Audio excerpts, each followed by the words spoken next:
The morning sun cast long shadows across the private terminal at Riverside Regional Airport. Captain Diana Mitchell checked her watch one more time before grabbing her flight bag from the passenger seat. She'd been flying for 17 years now, and mornings like this still gave her that familiar rush of excitement. Today's flight was straightforward enough. A 4-hour charter to Denver with 6 corporate passengers. Nothing she hadn't done 1,000 times before. She straightened her navy blue uniform jacket, making sure her captain's bars were visible, and headed toward the executive lounge. The automatic doors slid open with a soft whoosh, releasing a wave of cool air conditioning that felt good against the already warm Texas morning. The lounge was everything you'd expect from a private aviation terminal. Leather couches that probably cost more than most people's cars, a coffee bar that looked like it belonged in a fancy hotel, floor-to-ceiling windows offering a perfect view of the tarmac where their aircraft waited, already fueled and ready to go. 6 people were scattered around the lounge, all dressed in expensive business attire. They were clearly together, probably executives from the same company based on how comfortably they chatted with each other. Diana had learned to read her passengers over the years. These were the type who flew private regularly, the kind who expected everything to run like clockwork. As Diana walked in, the conversation didn't stop exactly, but it definitely changed. She could feel eyes on her, that familiar weight of attention that wasn't quite curiosity and wasn't quite welcome. She'd felt it before, many times. "Good morning, everyone," Diana said with her professional smile, the one she'd perfected over years of dealing with all types of passengers. "I'm Captain Mitchell. I'll be flying you to Denver this morning." The silence that followed wasn't comfortable. It stretched out just a bit too long, like everyone was waiting for someone else to speak first. A man in his 60s, distinguished looking with perfectly silver hair and a suit that probably cost more than Diana's monthly salary, stood up from the couch. He had that air about him, the kind that said he was used to being in charge of every room he entered.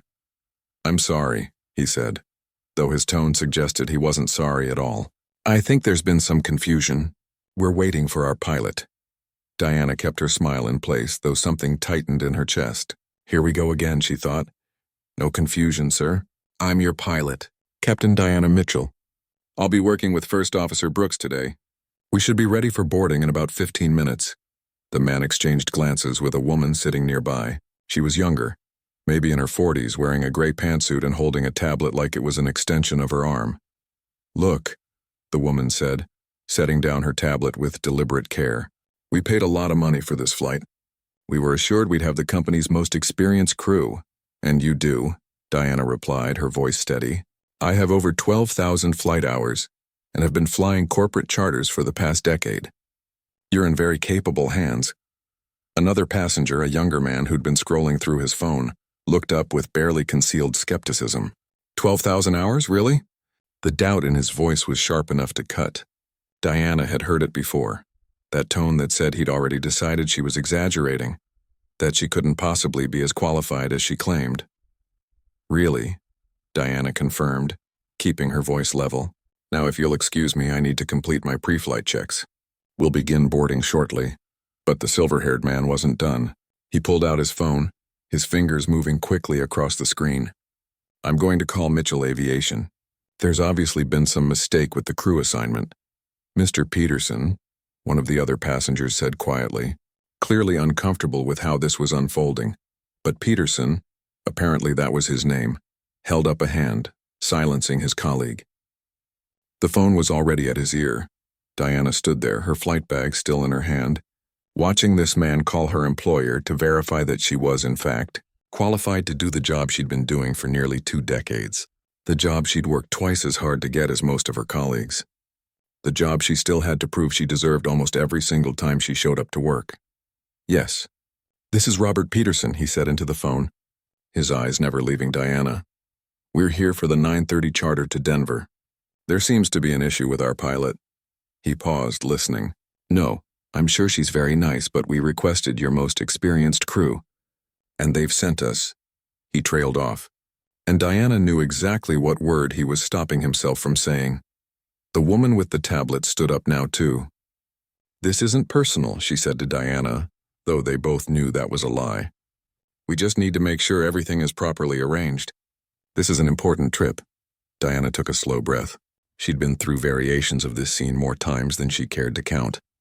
When she'd first started flying, it had made her angry. Then it had made her sad. Now, after all these years, it just made her tired. "I understand your concerns," Diana said, choosing her words carefully. "But I assure you I'm fully qualified and certified to fly this aircraft. My credentials are available for review if you'd like to see them." Peterson was still on the phone, his expression shifting from annoyance to something else. Confusion, maybe. "I see," he said into the phone. "And she's been with your company how long?" Another pause. "I understand. No, that won't be necessary." He ended the call and looked at Diana with an expression that wasn't quite an apology, but wasn't quite the same dismissiveness as before, either. "Mitchell Aviation confirms you're our assigned captain," he said stiffly. "They also mentioned you're one of their senior pilots." "That's correct," Diana replied simply. "Well," Peterson continued, and Diana could see him struggling to find the right words. "I suppose we should begin boarding then." "Actually," the woman with the tablet interjected, "I'd still feel more comfortable if we could see your credentials. Just to be safe. As if Diana's license, her certifications, her thousands of hours in the air somehow needed extra verification. As if the word of her employer wasn't enough. Diana set down her flight bag and pulled out her credentials wallet. She handed it over, watching as the woman examined her licenses and ratings with far more scrutiny than any passenger had a right to.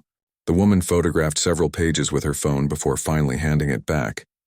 "Thank you," the woman said, though there was no gratitude in her voice. Diana took back her credentials and tucked them away. "The aircraft is ready for boarding whenever you are," she said. "I'll be completing the final pre-flight walk-around. Please gather your belongings and meet me at the gate in 10 minutes. She turned and walked back through those automatic doors, her back straight, her head high, even though part of her wanted to scream, even though part of her wanted to ask them why her uniform wasn't enough, why her credentials weren't enough, why she always had to be enough and then some just to be treated like everyone else. But she didn't scream. She didn't ask. She just walked across the tarmac toward the waiting aircraft, the sun warm on her face, and prepared to do what she did best. What she'd always done, no matter who doubted her. Fly the pre-flight walk-around gave Diana a few minutes to breathe. She ran her hands along the smooth surface of the aircraft's fuselage, checking for any signs of damage or irregularities. This part of the job always calmed her. Up here, with just her and the machine, nothing else mattered. The aircraft didn't care what she looked like. It only cared that she knew how to handle it properly. And she did. First Officer Kyle Brooks was already in the cockpit when she climbed aboard, running through the preliminary checks. He was 28, fresh-faced and enthusiastic. He'd been flying with Diana for about 6 months now, and unlike some of the other first officers she'd worked with over the years, Kyle never seemed bothered by the fact that his captain was a woman, or that she was black. He just wanted to learn from someone with more experience. "Passengers giving you trouble again?" he asked quietly as Diana settled into the left seat. She glanced at him. "What makes you say that?" Peterson called the company. "Dispatch gave me a heads up." Kyle shook his head. "I don't get it. You've got more hours than half the captains in the fleet." "It's fine," Diana said, pulling her checklist from the side pocket. "Let's just focus on getting them to Denver safely." The passengers boarded with minimal eye contact. Peterson took a seat in the front row of the cabin right behind the cockpit door. Diana could feel his presence there, like he was trying to keep watch on them. The woman with the tablet sat across from him, already typing away at something important. Once everyone was settled and the cabin door was secured, Diana made her announcement over the intercom. "Good morning, folks. This is Captain Mitchell from the flight deck. We're expecting smooth flying today with a flight time of approximately 3 hours and 40 minutes. We'll be cruising at 39,000 feet. Sit back, relax, and we'll have you in Denver before you know it." The takeoff was textbook perfect. Diana had done this so many times that her hands moved almost by instinct, making tiny adjustments to the throttle, feeling the aircraft respond beneath her. The moment the wheels left the ground, she felt that familiar sense of freedom. Up here, she was in control. Up here, nobody could question her. They leveled off at cruising altitude and the seatbelt sign dinged off. Diana could hear movement in the cabin behind them as passengers unbuckled and started moving around. Through the cockpit door, she heard Peterson's voice, though she couldn't make out the words. Probably still complaining about something. Kyle was handling the radio communications, keeping them in contact with air traffic control. Everything was running smoothly. The weather ahead was clear. They'd land in Denver right on time, and Diana would never have to see these people again. That's when Kyle made a strange sound. It wasn't loud, just a soft gasp, like he'd suddenly remembered something he'd forgotten. Diana glanced over at him. His hand had moved to his chest, pressing against his uniform shirt. "You okay?" she asked. "Yeah, Kyle's voice trailed off. His face had gone pale, almost gray. Sweat was beading on his forehead despite the cool temperature in the cockpit. Diana's training kicked in immediately. She'd seen enough medical emergencies to know something was very wrong. "Kyle, talk to me. What are you feeling?" "Chest tight," he managed to say. His breathing had become shallow and rapid. Can't catch my breath." Diana's mind raced through the possibilities. Heart attack had to be. Kyle was young, but that didn't mean it was impossible. Stress, genetics, any number of factors could cause it. "Stay with me," she said firmly, already reaching for the intercom button. Her voice came out calm and professional over the speakers, though her heart was pounding. "If there's a doctor or medical professional on board, please identify yourself to the flight attendant immediately. We have a medical emergency." Within seconds, there was a knock on the cockpit door. Diana kept one hand on the controls while opening it with the other. A man in his 50s stood there, his face serious. "I'm Dr. Chen, cardiologist. What's the situation?" "My first officer is experiencing chest pain and difficulty breathing," Diana explained quickly. Dr. Chen squeezed into the cramped cockpit, immediately checking Kyle's pulse, asking him rapid-fire questions about his symptoms. Diana watched from the corner of her eye while simultaneously declaring an emergency with air traffic control. November 7-4 Bravo, Romeo declaring an emergency. First officer is experiencing what appears to be cardiac distress, requesting immediate vectors to nearest suitable airport with medical facilities. The controller's voice came back instantly. "All business now." "Roger, 4 Bravo Romeo. Nearest suitable field is Amarillo, bearing 270, distance 63 miles. Emergency services will be standing by." Behind her, she could hear Dr. Chen's calm but urgent voice. "Kyle, I need you to stay calm. Try to breathe slowly. That's it, nice and easy." The cockpit door was still open, and Diana could see the passengers crowding near the front of the cabin, their faces showing various stages of concern and fear. Peterson was standing, gripping the back of his seat. His earlier arrogance had vanished, replaced by something that looked a lot like panic. "Is everything all right?" he called out, his voice tight. Diana didn't have time for his concerns right now. "Please return to your seats and fasten your seatbelts. We're diverting to Amarillo. What's wrong with the co-pilot?" the woman with the tablet demanded, her voice rising. Dr. Chen looked up from where he was tending to Kyle. "He's having a cardiac event. I've given him aspirin, but he needs to get to a hospital immediately." The words seemed to hit the passengers like a physical blow. Diana saw the fear spread across their faces as they realized what this meant. Their co-pilot was having a heart attack at 39,000 feet, and that left only one person flying the plane. The person they'd doubted less than an hour ago. Peterson's face had gone white. Can you handle the aircraft alone?" Diana was already adjusting their course, her hands steady on the controls despite everything happening around her. "That's exactly what I'm trained to do, Mr. Peterson. Now please sit down and buckle up. The doctor needs room to work." She watched in the reflection of the windscreen as the passengers slowly backed away, returning to their seats with shaking hands. She could hear their voices, hushed and frightened. Though she tried to tune them out, Kyle slumped forward in his seat. Unconscious, Dr. Chen caught him, easing him back carefully. "He's stable for now, but barely," the doctor said quietly. "His heart rate is erratic." "How long until we land?" Diana checked her instruments. 15 minutes if everything goes smoothly." "Make it as smooth as you can," Dr. Chen replied. Any stress on his system right now could be catastrophic. Diana nodded, her jaw set with determination. 15 minutes. She could do this. She'd landed aircraft in worse conditions, though never with quite so much at stake. But then the controller's voice crackled through her headset, and Diana felt her stomach drop.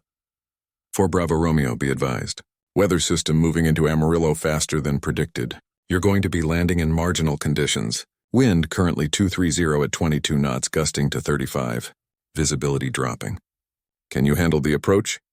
Diana looked at the darkening sky ahead, at the storm clouds gathering on the horizon. Behind her, Kyle lay unconscious, his life depending on getting to a hospital as quickly as possible. In the cabin, 6 passengers who'd questioned her ability to fly were now completely dependent on that exact ability. She pressed the transmit button on her control yoke. Roger that, tower. 4 Bravo Romeo can handle it. We're coming in. There was a moment of silence on the frequency. Then the controller came back and Diana could hear the concern in his voice. Copy 4 Bravo Romeo. Emergency equipment is standing by. Good luck, Captain. Diana switched off the autopilot. From this point forward, it was all her. Every decision, every movement, every tiny adjustment. Just her and the aircraft and the storm ahead. She took a deep breath and tightened her grip on the controls. Time to prove them all wrong. The storm was moving faster than anyone had predicted. Diana could see it on her weather radar. A massive blob of red and yellow spreading across the screen like spilled paint. What had been clear skies just minutes ago was now turning into a wall of turbulence and wind shear. Dr. Chen was still crouched next to Kyle, monitoring his pulse with 2 fingers pressed against his wrist. Every few seconds, he'd glance up at Diana with concern in his eyes. They both knew Kyle was running out of time. How's he doing? Diana asked, though she wasn't sure she wanted to hear the answer. Hanging in there, but not by much, Dr. Chen replied. His heart rhythm is all over the place. He needs a hospital, and he needs it soon. Diana's hands moved across the instrument panel, adjusting their descent rate, compensating for the increasing wind. The aircraft shuddered slightly as they hit the outer edge of the weather system. In the cabin behind them, she heard someone gasp. The tower came through her headset again. 4 Bravo Romeo, updated weather. Winds now 240 at 28, gusting to 42. Visibility down to 1 mile in heavy rain. We can vector you around the worst of it, but that'll add another 10 minutes to your approach. 10 minutes. Diana looked at Kyle's pale face, at the way his chest rose and fell in shallow, irregular breaths. 10 minutes might as well be 10 hours. Negative, tower, Diana said, her voice steady despite the decision she was making. We're coming straight in. I need the most direct route you can give me. There was a pause on the radio. When the controller spoke again, his voice was careful, measured. Captain, I have to advise against that. You'll be flying through some serious weather. Are you sure about this? Was she sure? Diana had flown through bad weather before, but never alone. Never with an unconscious crew member behind her. Never with passengers who'd spent the morning questioning whether she should even be in this seat. I'm sure, she said. Give me the vectors. Behind her, through the open cockpit door, she could hear Peterson's voice tight with barely controlled panic. Did she just say she's flying us into the storm? The woman with the tablet responded, her voice shaking. We don't have a choice. The co-pilot is dying.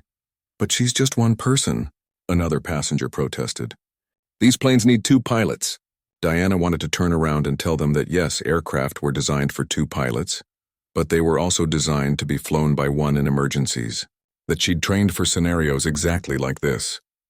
That every hour she'd spent in simulators, every emergency procedure she'd memorized had prepared her for this moment. But she didn't say any of that. She couldn't afford the distraction. Instead, she focused on the instruments in front of her, on the storm growing larger through the windscreen. Lightning flickered in the distance, illuminating the dark clouds from within. The aircraft bucked again, harder this time, and Diana heard things sliding around in the cabin. Everyone needs to be seated and buckled, Dr. Chen called back to the passengers. This is going to get rough. He secured Kyle as best he could with the seat harness, then squeezed himself into the jump seat behind the cockpit, strapping in tight. His medical bag was wedged between his feet, and Diana noticed his hands gripping the armrests until his knuckles turned white. The first real jolt of turbulence hit them like a physical blow. The aircraft dropped suddenly, then rose just as quickly. Diana's stomach lurched, but her hands remained steady, making constant small corrections to keep them on course. Behind her, she heard someone crying. Someone else was praying in Spanish, the words coming fast and desperate. Rain hammered against the windscreen now, so heavy that the wipers could barely keep up. Visibility was dropping by the second. Diana had to rely more on her instruments than what she could see outside, trusting the gauges and readouts to tell her where she was. how fast she was going, whether she was level or turning. 4 Bravo Romeo, you're 10 miles from the outer marker, the controller said. Descend and maintain 4,000 feet. 4,000 feet, 4 Bravo Romeo, Diana confirmed, pulling back slightly on the throttle and adjusting the nose down. The descent through the storm was like riding a roller coaster someone had forgotten to put tracks under. The aircraft pitched and rolled, fighting against winds that seemed determined to throw them off course. Diana's arms ached from the constant pressure on the control yoke, her legs working the rudder pedals to keep them aligned with the runway that she couldn't even see yet. Lightning flashed close enough that Diana saw the bright purple afterimage behind her closed eyelids. Thunder followed immediately, so loud it seemed to come from inside the cockpit itself. The aircraft's instruments flickered for just a second, and Diana's heart skipped a beat before they came back online. Please, please, please, she heard someone whispering from the cabin. It might have been Peterson. She couldn't tell anymore. Another massive gust of wind hit them from the side, and this time Diana had to bank hard to compensate, the aircraft tilting at an angle that made her passengers scream. But she knew what she was doing. She'd felt the shift coming a split second before it hit, had already started her correction before the wind fully grabbed them. This was what 17 years of flying taught you, not just how to follow procedures, but how to feel the aircraft, to sense what it was going to do before it did it, to become part of the machine until you weren't sure where you ended and it began. 5 miles from the outer marker, the controller reported. You should be picking up the localizer signal. Diana checked her instruments. There it was, the signal that would guide them to the runway. The needles on her display showed she was slightly right, of course. She corrected, bringing them back to centerline. Localizer captured, she reported. 4 Bravo Romeo is established on the approach. The cabin had gone eerily quiet except for the sound of the storm and Kyle's labored breathing. Even the crying had stopped. Everyone was holding their breath, waiting, watching, hoping that this woman they doubted could actually pull this off. Dr. Chen leaned forward. How much longer? 3 minutes, Diana said. Maybe less. He might not have 3 minutes. Diana's jaw tightened. Then I'll make it 2. She pushed the nose down a bit more, increasing their descent rate beyond what was normally comfortable. The aircraft was protesting now, shaking and rattling as they plowed through the storm. Warning lights flickered on the panel, alerting her to wind shear, to excessive descent rates, to a dozen other things she already knew about. She ignored them all. Through the rain-streaked windscreen, she caught a glimpse of lights below. The runway, still too far but getting closer. The tower called out her altitude, her distance, her speed. Diana acknowledged each call with quick, clipped responses. All her concentration focused on threading this needle between safety and speed. 2 miles out. The runway lights were clearer now, marking the path through the storm like a string of pearls in muddy water. Diana made a final adjustment, lining them up perfectly with the center line. 1 mile. The aircraft bucked again, trying to climb as a sudden updraft caught them. Diana fought it back down, refusing to let the storm steal the ground she'd gained. 1/2 mile. She could see the runway clearly now, wet and black and beautiful. The white stripes marking its center looked like salvation. Behind her, Peterson had moved to the cockpit door. She could feel him there, watching over her shoulder, seeing what she saw. For once he was completely silent. Diana's hand moved to the landing gear lever. 3 green lights confirmed the wheels were down and locked. Her other hand was poised over the throttle, ready to add power if needed. The runway rushed up to meet them. This was the moment. Either she got it right or she didn't. There was no second chance. The wheels touched down so gently that for a moment, nobody in the cabin seemed to realize they were on the ground. It was only when Diana threw the engines into reverse thrust, the roar filling the aircraft, that reality set in. They'd made it. They were down. Diana applied the brakes smoothly, feeling the aircraft slow as they rolled through the rain. Water sprayed up from the wheels in huge arcs on either side. Through the windscreen, she could see the emergency vehicles already racing along the taxiway, their red and white lights flashing through the downpour. 4 Bravo Romeo is down safely, she reported to the tower, and even she could hear the slight tremor in her voice now that it was over, proceeding to the gate with emergency equipment following. Outstanding work, Captain, the controller responded, and there was genuine emotion in his voice. Medical team is waiting at gate 3. We're clearing everyone out of your way. Diana guided the aircraft off the runway and onto the taxiway, following the yellow lights that led toward the terminal. Her hands were shaking now, the adrenaline finally catching up with her, but she kept them steady enough to do her job, to get this aircraft safely to the gate where Kyle could get the help he desperately needed. Behind her, the cabin had erupted in sounds of relief. Someone was crying again, but these were different tears. Someone else was laughing. That wild, slightly hysterical laugh that comes after you've been terrified and survived. Diana heard the click of seatbelts being unbuckled despite the fact that they were still moving. "Please remain seated until we've reached the gate," she announced over the intercom, her voice hoarse. She cleared her throat and continued. "We'll be there in just a moment." Dr. Chen had already unstrapped and was back beside Kyle, checking his pulse again. He looked up at Diana and nodded once. Still alive, still hanging on, but barely. Diana brought the aircraft to a complete stop at the gate, going through the shutdown procedures with mechanical precision, even though her mind felt foggy with exhaustion. The moment she set the parking brake, there was a bang on the cabin door. The paramedics weren't waiting for the normal boarding process. The cabin door flew open and a team of paramedics rushed in, their equipment ready. They moved with the kind of practiced efficiency that comes from doing this 1,000 times. Dr. Chen was already briefing them, rattling off Kyle's symptoms and everything he'd done to stabilize him. Within seconds, they had Kyle on a stretcher, an oxygen mask over his face, monitors being attached to his chest. Diana stood up from her seat, her legs unsteady beneath her. She watched as they carried Kyle past her, his face gray against the white sheets. One of the paramedics paused just long enough to meet her eyes. "You got him here in time," the paramedic said. "That's what matters."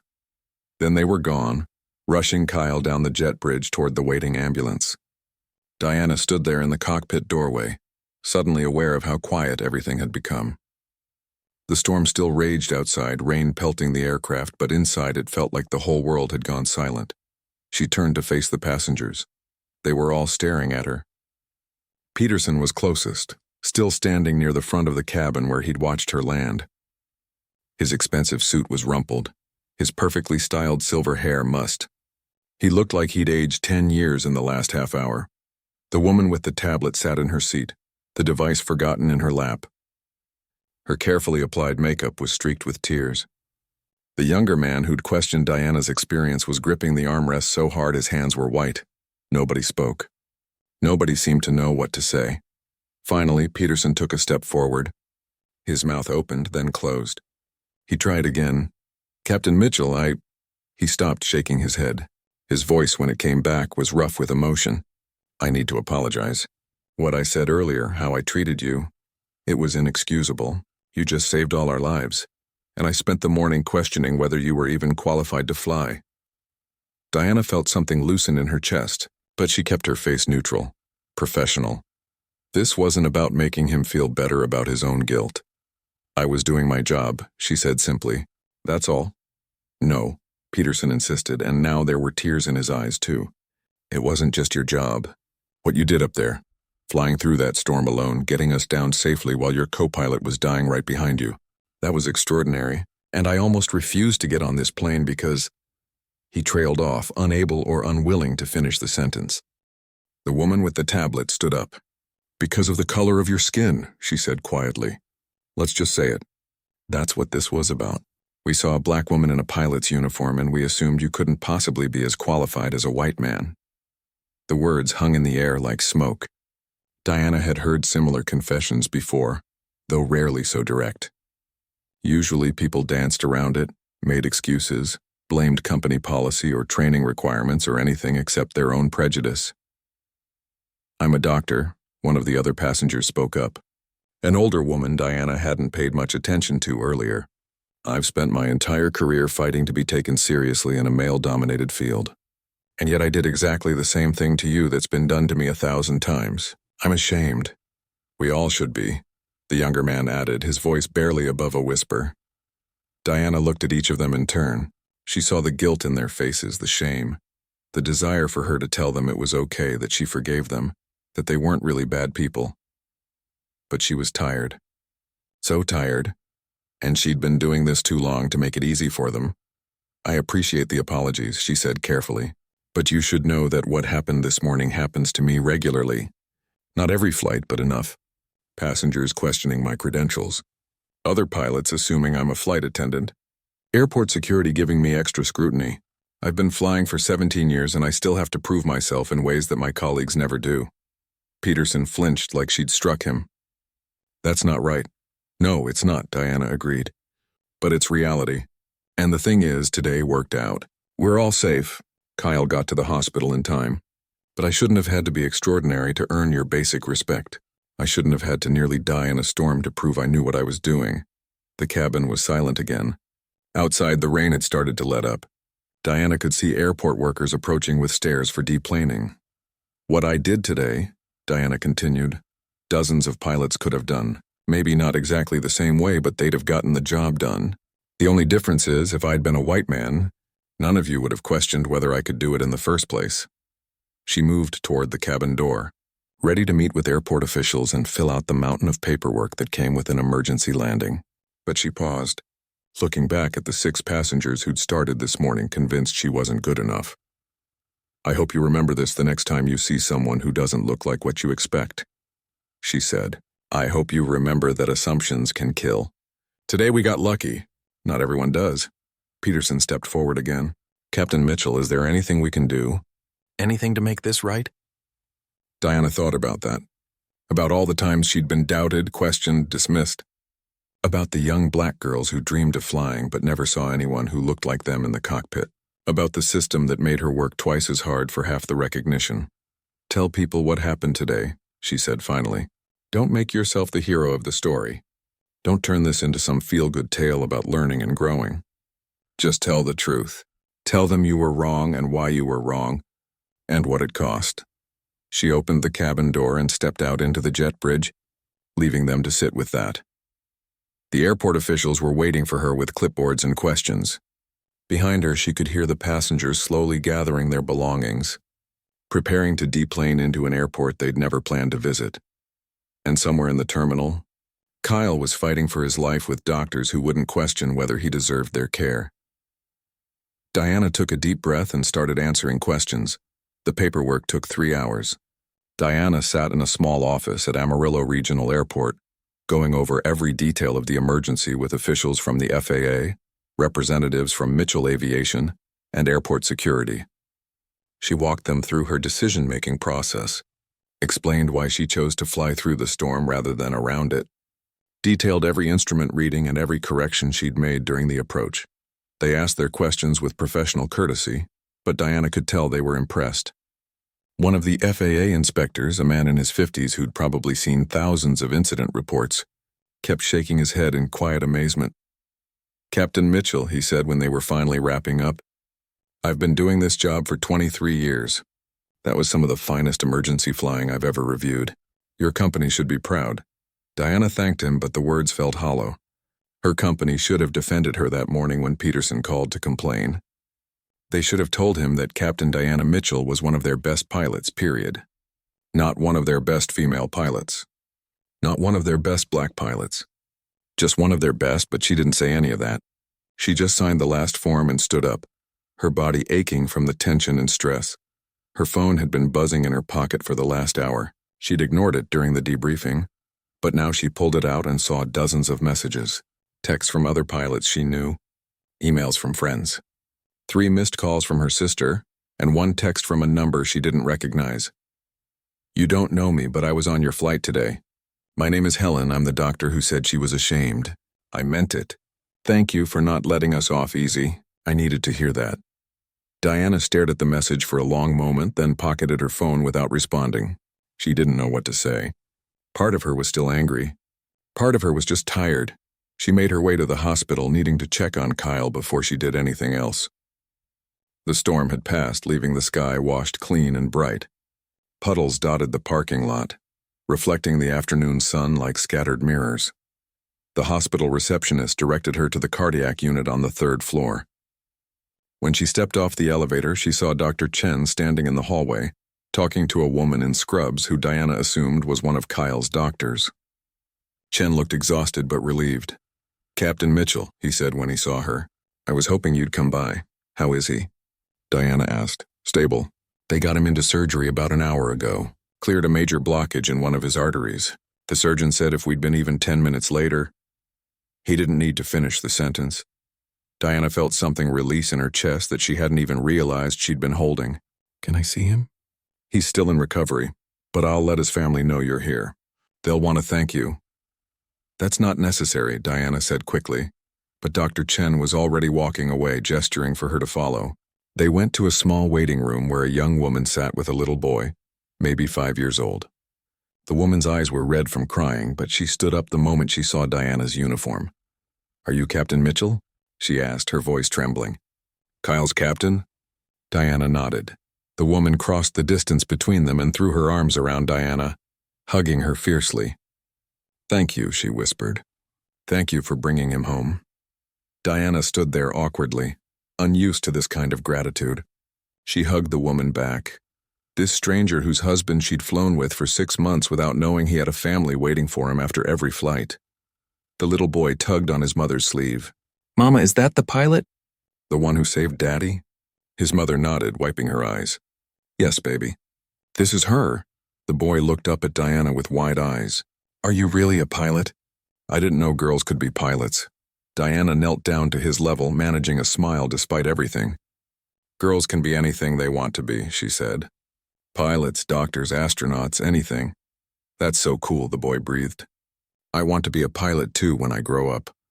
Then study hard and never let anyone tell you that you can't, Diana told him. She stayed at the hospital for another hour, waiting until Kyle came out of surgery and the doctors confirmed he was going to be okay. His wife hugged Diana again before she left, pressing a piece of paper into her hand with her phone number on it. Please stay in touch, she said. You're part of our family now. Diana walked out of the hospital into the evening air, feeling drained but somehow lighter. Her phone buzzed again. This time it was her boss from Mitchell Aviation. Diana, I've been trying to reach you. Are you okay? I'm fine, she said, leaning against her rental car in the hospital parking lot. The FAA just sent over their preliminary report. They're calling what you did today remarkable, and Peterson's company has been calling nonstop. Apparently he wants to issue some kind of public statement about what happened. Diana's jaw tightened. What kind of statement? He wants to apologize publicly for how he treated you. Says he wants to use his platform to talk about unconscious bias in corporate America. Her boss paused. Diana, this could be good for us. Good publicity for the company. We could really highlight your skills, maybe get you featured in some aviation magazines. Diana closed her eyes. Of course it was about publicity now, about turning her humiliation and her skill into a marketing opportunity. What do you want me to do? She asked, already knowing she wasn't going to like the answer. There's a reporter from Aviation Weekly who wants to interview you, and Peterson's assistant reached out about setting up a meeting. I think we should consider it. This is a chance to show the industry that Mitchell Aviation promotes diversity and excellence. I'll think about it, Diana said, and ended the call before her boss could push further. She sat in the rental car for a long time, watching the sun sink lower in the sky. Her phone kept buzzing with messages. Someone had leaked the story to social media, and now it was spreading. Hashtags about her emergency landing, debates about racism in aviation, people she'd never met weighing in on whether Peterson's apology was enough. Her phone rang again. This time it was her sister. Diana. Oh my God, I've been so worried. Are you okay? It's all over the news. I'm okay, Tasha, I'm fine. Fine? You almost died, and those passengers, the way they treated you before the flight. I'm so angry I could scream. Diana found herself smiling despite everything. Yeah, I know the feeling. So what are you going to do? Are you going to talk to the press? Make them pay for how they treated you? Diana thought about that. About Peterson and his public apology. About her company wanting to use her story for publicity. About the reporter from Aviation Weekly waiting for her comments. About all the ways this could be turned into something it wasn't. Something comfortable and easy to digest. I'm going to do what I always do, Diana said finally. I'm going to go back to work. I'm going to fly. That's it? Tasha sounded disappointed. That's everything, Diana said. Because the point isn't that I was extraordinary today. The point is that I shouldn't have had to be. The point is that tomorrow there will be another black pilot walking into another terminal, and passengers will look at her the same way they looked at me. And she'll have to prove herself all over again. So how does that change? Tasha asked softly. Diana watched a plane take off in the distance, climbing into the evening sky. One flight at a time, I guess. One person at a time. One kid like Kyle's son who sees that pilots can look like anyone. She started the car, ready to head back to her hotel. Tomorrow she'd fly back to Dallas. Next week she'd be in the cockpit again, probably facing some new variation of the same old doubts. But that was okay. She'd been doing this for 17 years. She could do it for 17 more. Hey, Tasha, Diana said before hanging up. Remember when we were kids and I told you I was going to be a pilot someday? Yeah, and I told you girls like us didn't get to do things like that. I proved you wrong. Tasha laughed, the sound warm through the phone. Yeah, you did. You proved everyone wrong. Diana smiled, pulling out of the parking lot and into traffic. Above her, the sky was turning purple and gold. That magic hour when day gives way to night. Somewhere up there in that vast expanse of air and clouds and possibility was where she belonged. Not because she'd had to fight for it, not because she'd had to prove herself 1,000 times over, but because she'd loved it from the moment she first understood what flying meant. And tomorrow she'd do it again, because that's what pilots do. They fly.